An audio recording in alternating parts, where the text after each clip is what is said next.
Right, Eoin, we're here in Valerie today, obviously for a very special reason. When did you get the call about coming here for the day? It was a couple of weeks ago. Paul Murphy was getting on to lads, and look, you know, the fact that it's for such a great cause and as well, you have no issue making time as well, you know. So it's an awful pity, I suppose, that something like this has to bring everyone together again after a number of battles we would have had the past few years, like, you know. But it is for a great cause, so you don't mind making the time. And you know, the Stapletons here in Bursley are great GA family as well, so look, we're more than happy to help.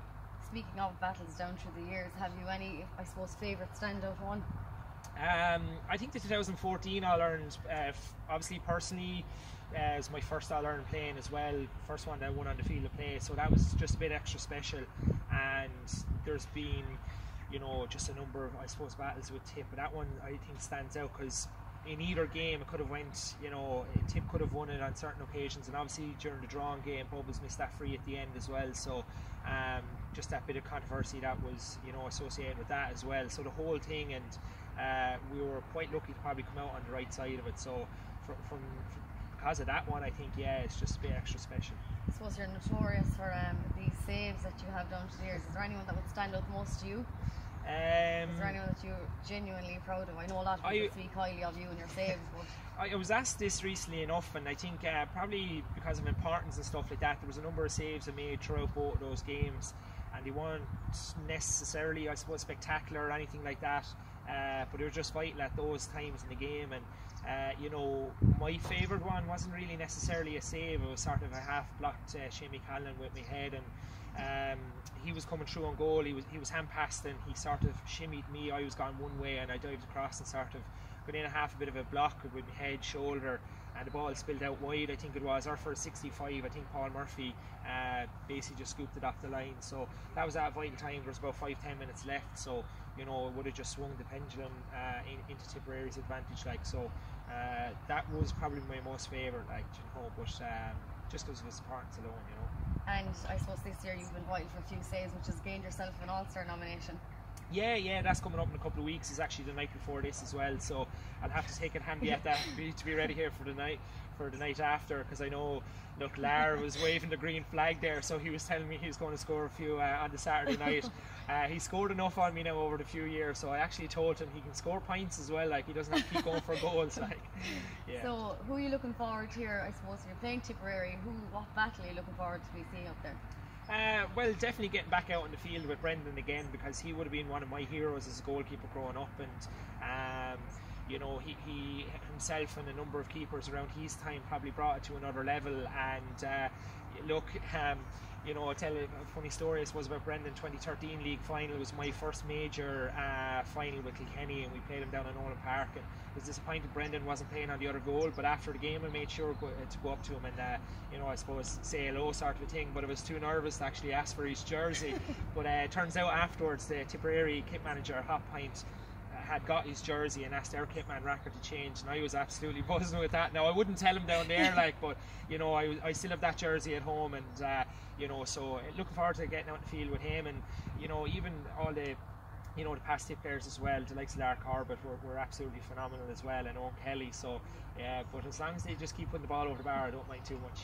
I suppose there's been, you call him your hero, but I'm sure for plenty of young lads and girls around the country, you're theirs. What does it feel like to be in the same position as him, maybe as you were to him? Yeah, look, you take great pride in that as well, and you know, it's a case of you take great satisfaction in it, you know what I mean, that you actually do mean something to someone like that, or maybe that young, like, because like, it's not too long ago where I know I was looking up to a lot of the Kilkenny players and even other inter-county players as well, the likes of Brendan and that, and yeah, so it's, you know, it's about how you carry yourself off the field as well, making sure that you show time for them, because it means so much to them, and you know, hopefully in 10-15 years time, if they're in a position that they can give a bit of time back as well. And like, when you really look at it, I suppose the GA community is quite small, well, especially the hurling community, you know, you're the 8, 9, 10 counties that you're regularly playing, you actually get to know the players, and you know, even after the games you nearly get to know the fans as they're coming up and saying hello, you'd recognise their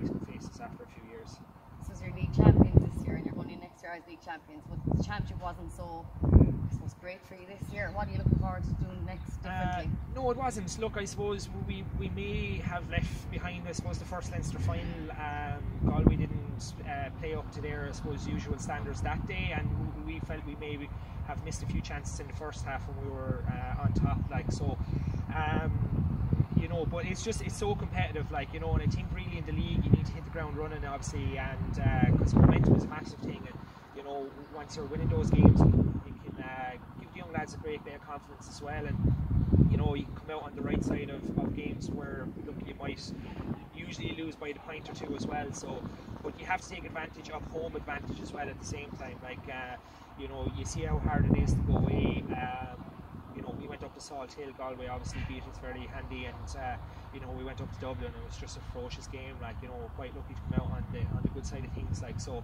But even in Munster, you see when teams travel away from home, how hard it is actually to win games and to get anything from them at all, so, you know, you have to make home advantage count, but you're just really looking forward to it. It's great as well that you can get big crowds back in Nolan Park, like, and you know, and obviously go to the likes of next year, we'll be going to Wexford, which I'm sure will bring 20,000+, so it'll be interesting down there as well. Going back next year, of course, you're bringing some special men with you. We're going to stay on too. Yeah, exactly. He was announced there a couple of weeks ago, so yeah, look, just a phenomenal man, and you know, even Mick Dempsey has done savage work in strength conditioning, and he loves hurling. The you know, his enthusiasm, I suppose, rubs off on it as well, and he probably sees this year maybe as one that he left behind, and we're just, you know, really looking forward to next year. But look, I think if you lose that bit of a gruff or that bit of a buzz, like, I don't think you should be putting yourself in a position to go back for it, because there's a number of players around Kilkenny, like, you know, hundreds of them that would give their left arm to go in, like, so you know, it is a privileged position, and